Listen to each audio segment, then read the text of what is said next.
네, 안녕하세요. 상표법 입문 강의 37회 진행하도록 하겠습니다. 자, 앞서서 계속 들으셨던 분들 이어서 잘 들으시기 바랍니다.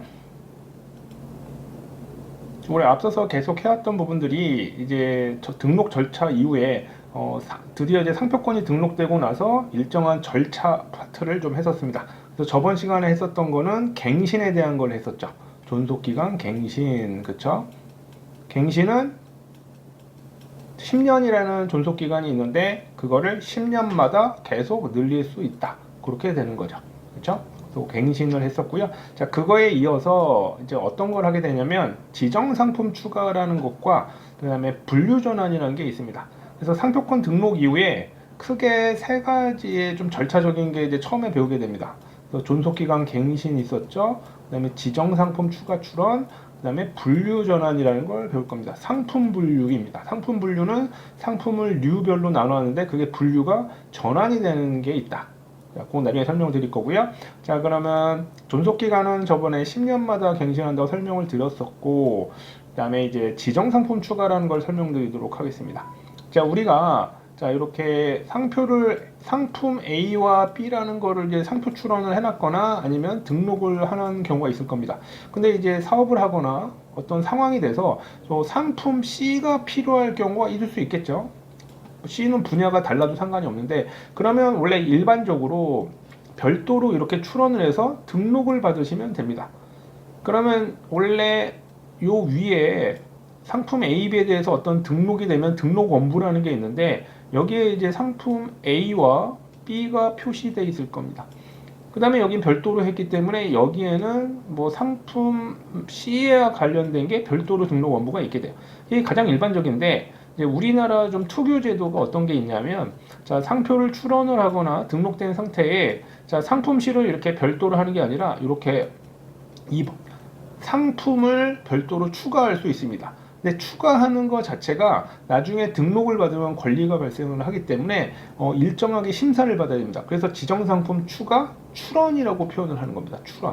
출원을 해서 별도로 심사를 받아야지만 등록이 됩니다. 그래서 심사할 때는 기존의 요 상품 A, B 요런 것과는 완전 별개라서 독립성이 있습니다. 전혀 관련성을 따지지 않아요. 그냥 별도로 심사를 합니다. 이 앞서서 뭐 어떤 게 뭐 어떤 관련이 있느냐 그런 걸 따지지 않습니다. 그래서 완전 독립적으로 심사를 하고요. 나중에 다만 이제 독립적으로 심사하고 뭐 거절이 별도로 될 수도 있고 하는데 대신 이제 종속성이라고 해서 함께 여기에 이제 아까 우리 1번에 별개로 출원을 한 경우에는 별개로 따지죠, 완전히. 근데 이제 지정상품 추가는 여기 별도로 여기다가 했기 때문에 자, 등록원부에 여기 별도로 같이 되는 게 아니라 여기에 함께 등록원부에 표시가 됩니다. 그리고 이제 등록이 됐어요. 그럼 원래 여기 등록이 된 상표라면 존속기간이 어떻게 되죠? 요 기간이 10년이죠. 그런데 나중에 출원을 해서 지정상품 추가를 해서 심사를 받으면 등록이 분명히 늦게 됩니다. 그럼 요 기간은 10년보단 당연히 짧은 기간임에도 불구하고 종속성이 있게 됩니다. 어떻게 되냐? 존속기간이 갖게 됩니다. 그래서 원래는 이걸로 했으면 첫 번째 걸로 했다면 존속기간이 어떻게 되겠어요? 더 길어져야 되죠. 이런 식으로. 그래서 이런 거를 고려하지 않고 그냥 관리를 그냥 함께 등록원부에도 함께 나타나니까 그렇게 하겠다 그러면 지정상품 추가 출원하면 좋고요.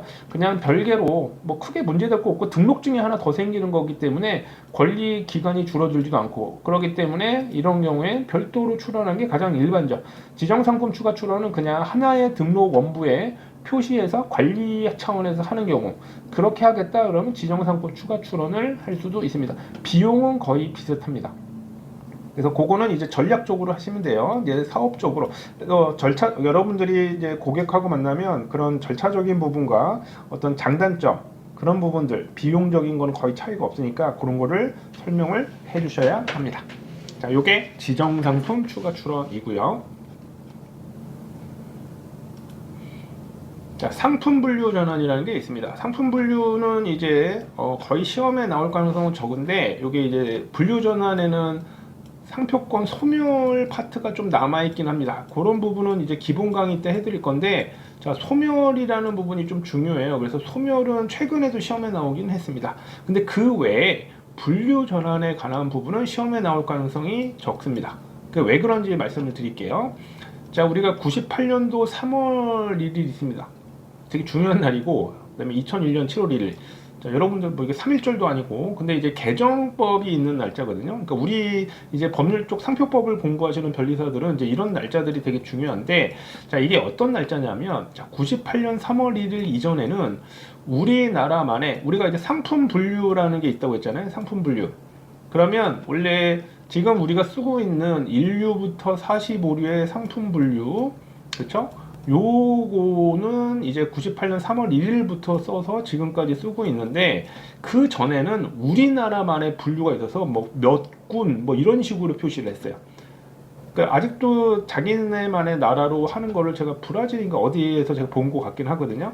근데 요즘은 이제 저 거의 이제 전 세계적으로도 뭐 인터넷도 있고 그러기 때문에 빨리빨리 처리할 수 있어서 통일화된 게 되게 중요하잖아요. 그러니까 국제 분류를 쓰고 있습니다. 상품의 분류를. 그렇지만 우리나라도 그전에는 우리만의 분류가 있었고, 요 분류를 이제 98년 3월 1일부터는 이제 우리도 니스 분류 쓸 거야 라고 하는데, 그러면 예전에 쓰던 분류를 요즘같이 인터넷이 되면 그냥 싹 바꾸면 되는데, 그 당시에 요런 게 어려웠습니다. 인터넷이 막 도입되던 시기잖아요. 이런 때는 98년이면. 그러면 이제 어떻게 할까라고 생각을 하다가 그냥 우선 예전에 하던 거는 그냥 놔두자. 대신 우리가 상표는 10년마다 뭘 한다고 했죠? 갱신을 하죠. 그러면 오케이. 98년 3월 1일 이전에 출원 원래 그냥 놔뒀다가, 자, 10년 후에는 언젠가는 갱신을 할 거 아니냐. 갱신을 안 하면 그냥 소멸하면 그냥 사라지면 끝. 근데 10년마다 갱신을 할 때 그때 오케이. 그때 상품 분류를 옛날 구분류에서 한국 분류라고 할게요. 니스 분류, 국제 분류로 바꾸자. 이런 식으로 제도를 만들게 돼요. 그게 이제 2001년 7월 1일부터 상품 분류 전환을 하게 됩니다. 자, 그러면 잘 생각해 보세요. 98년 3월 1일 가장 늦게 등록받은 게 98년 3월 1일이라고 치죠. 자, 그럼 10년마다 갱신을 하게 되면 늦어도 2008년에는 갱신을 하겠죠? 안 했으면 소멸했을 거고요. 근데 이 분류 전환에 이제 뭘 해놨냐면, 자, 10년마다 분류 전환을 하는 게 대상이 되면 꼭 해야 됩니다. 안 하면 10년 후에 소멸해 버립니다. 그러니까 아무리 늦어도 또 10년 후에는 갱신을 혹시 뭐 분류 전환을 안 했다 그러면 10년 후엔 소멸해 버립니다. 10년까지는 인정을 해주고. 그러니까 아무리 길어도 20년 내에는 분류 전환을 만약에 안 했다 그러면 어떻게 돼요? 소멸했을 거고, 분류 전환을 했다 그러면 다 어떻게 됐어요? 다 국제 분류로 바뀌었겠죠. 그러니까 98년 이후에 지금 몇 년이 지났습니까? 거의 25년 이상이 됐단 말이에요. 그렇죠? 그렇기 때문에 분류 전환 대상은 이제 없다고 보시면 됩니다. 그러니까 분류 전환 등록 자체를 할 가능성의 대상이 되는 게 거의 없고, 다만 분류 전환이라에 대해서 이게 잘못했을 때 무효 심판이 좀 있고요. 근데 아까도 말씀드렸던 분류 전환을 안 했을 때 소멸하는 경우에 어떤 절차가 대상은 거의 없겠지만, 그런 부분은 아직 남아있을 필요가 있어서 이게 법이 좀 개정이 되면서 법 규정 번호가 조금 약간씩 바뀌었고요. 분류전환 등록 대상은 이제 거의 없다고 보지만 무효나 소멸에 대한 대상 부분이 좀 있어서 아직은 남아 있습니다. 그래서 시험에 나오는 부분은 요 소멸 파트만 조금 보시면 되고, 분류전환에 대한 개념 정도만 알아두셨다가 이제 이런 대상들은 이제 사라졌으니까 그런 제도가 조금 실익이 없겠죠.